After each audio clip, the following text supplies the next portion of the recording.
Hello everyone, welcome to day 20th of November Lead Code Challenge, and today's question is search in rotated sorted array second. So in this question you are given a sorted array which has been rotated by one of the pivot index, and hence we call it rotated sorted array. Uh, Apart from this, you are given a target element. You need to find whether that element exists in your rotated sorted array or not. If it is present, return true. If it is not present, return false. This is what I understood from the question, and the biggest hint that you got from this question is that the array is rotated and sorted. So as soon as you see the word sorted, you should immediately think of binary search, because uh, sorted array gives you a hint that this question solution will definitely have binary search in it. So let's go through the algorithm now. So let's go through the slideshow that I've created, sorted in search and sorted array 2, a lead code member challenge day 20. And this is a binary search algorithm. I've restated that algorithm so that we can recap how binary search works.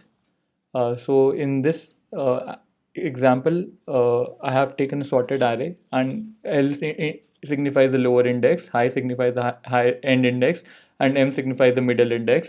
You need to search for a target element T, and what you do, you first calculate the middle index M using low plus high by 2 formula, and in case your middle element becomes equal to the target element, you abort the process.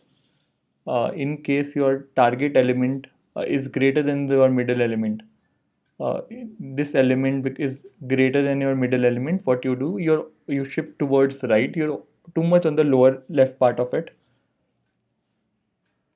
So what we'll do, you'll move towards right part, and low will become mid M plus 1. And whenever your target element is less than your middle element, that means you're too much on the right part of it, you need to shift towards left. So this element is less than your middle element, then you need to shift towards the left of it, and your high will become mid minus 1. So this is a pretty standard way of doing a binary search. We'll be extending the same algorithm for our problem statement today, and trust me, it's going to be a cakewalk. So let's talk about the algorithm now for this particular question. So you're given a rotated sorted array. So there are two parts to that question. You need to identify whether your left part is sorted or right part is sorted, and then take appropriate action. So let's find the middle element. So this is my low, and this is my high, and this is my middle element. So whenever my I'll compare my element at the lowest index with the element at the middle index. If my element at the lowest index is greater than the element at my middle index, that means this array is sorted. So we are sure that this part of the array is sorted, and then we can search in that array and in log n time and find whether that element is there or not. So now if we know that left part is sorted, what I'll do, I'll check whether my target element lies within these boundaries or not. If my target element lies within these boundaries, this and this, I will reduce my high point to mid minus 1. And if it doesn't lie, I'll increase my low point to mid plus 1. So let me just reiterate what I said. If I, First of all, I'll find my middle element, and in case my element at lowest index is less than the element at middle index, that means the left part of the array is sorted. And now I'll check whether my target element lies within these boundaries or not. If my target element lies within these boundaries, I'll reduce my high point and move it towards left part. That means my high will become mid minus 1, M minus 1. And in case my target doesn't lie in this part, I'll move my lowest index to mid plus 1. Otherwise, my lowest index becomes mid plus 1. Let's talk about the other case. If my target element, if my this part of the array is not sorted, if the left part is not sorted, I'll do exactly the similar thing on the right part, this part of the array, the right part of the array, and I'll check whether my target element lies within these boundaries.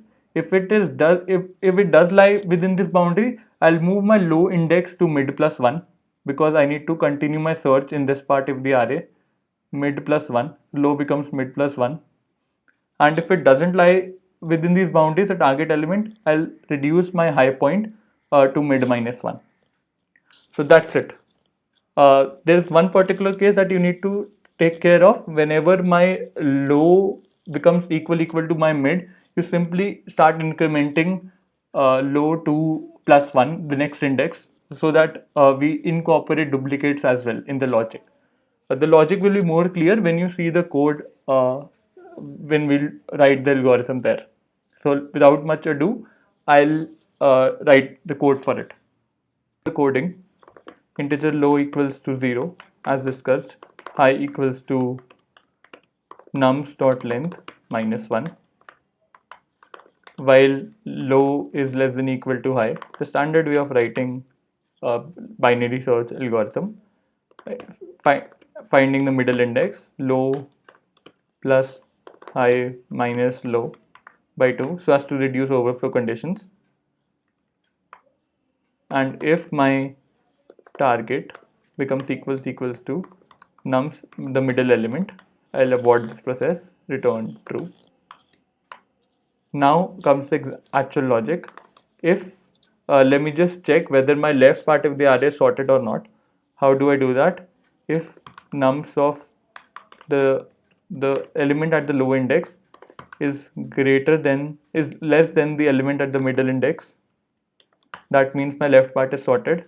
And let me just check whether my target element lies within these boundaries or not.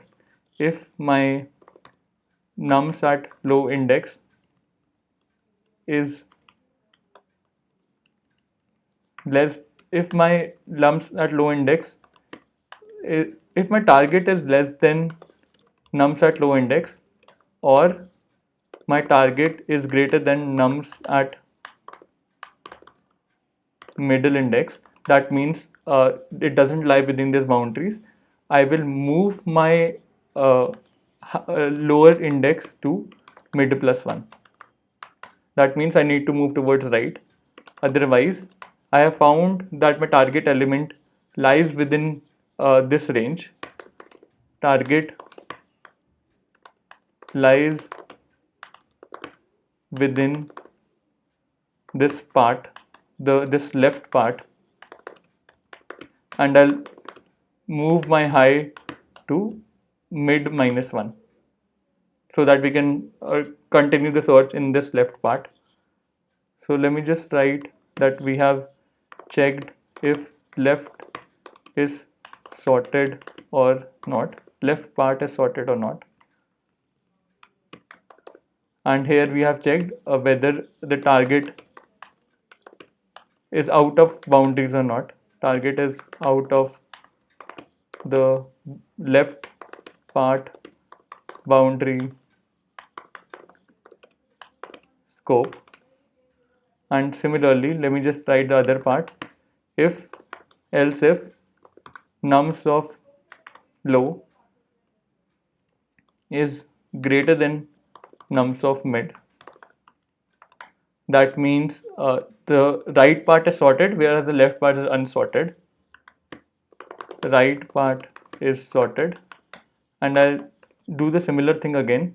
If my target is less than nums of mid, or my target is greater than nums of high, I will I am on the right part and I check that target doesn't lie within these boundaries, so I'll do the reverse. I'll reduce my high to mid minus 1 and my low to, otherwise I'll move my low to mid plus 1. that means we are well within the boundary frame and the search needs to be continued in my right part in this case. And in this case, we have to rather check the left part, not the right part. And my last case is for duplicates. Whenever my nums of low becomes equal to mid in any case, I'll simply move my low index to the next index. That's it, and I'll simply return false from here.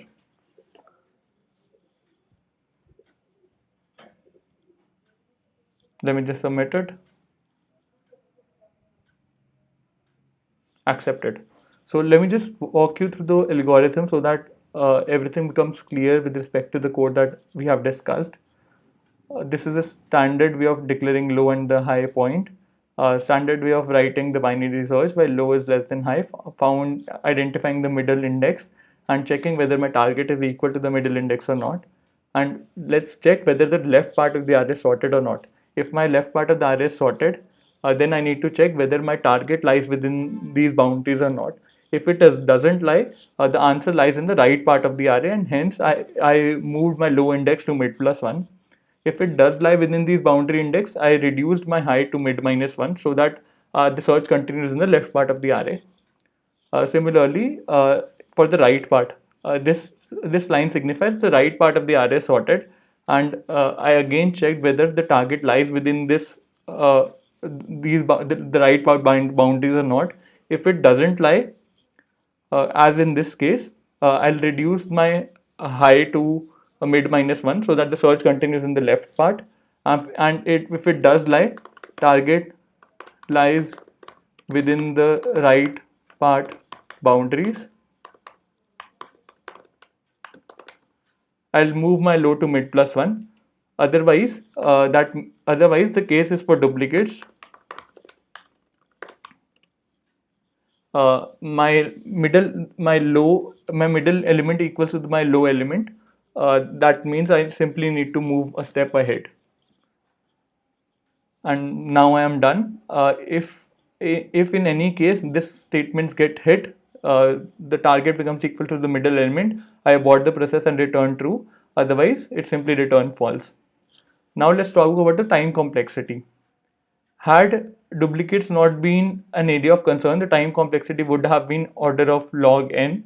But since we are iterating one by one in order to incorporate duplicates, the complexity increases to order of n. So this statement makes the complexity increase to order of n instead of log n. The rest of the part is definitely log n. So for example, 1 1 1 1 2, and you need to search 2 here. So you need to move your low index to there will be instances where the lowest index is being moved by 1 position, and hence the complexity increases to order of n. Thanks for watching the video. Hope I made sense.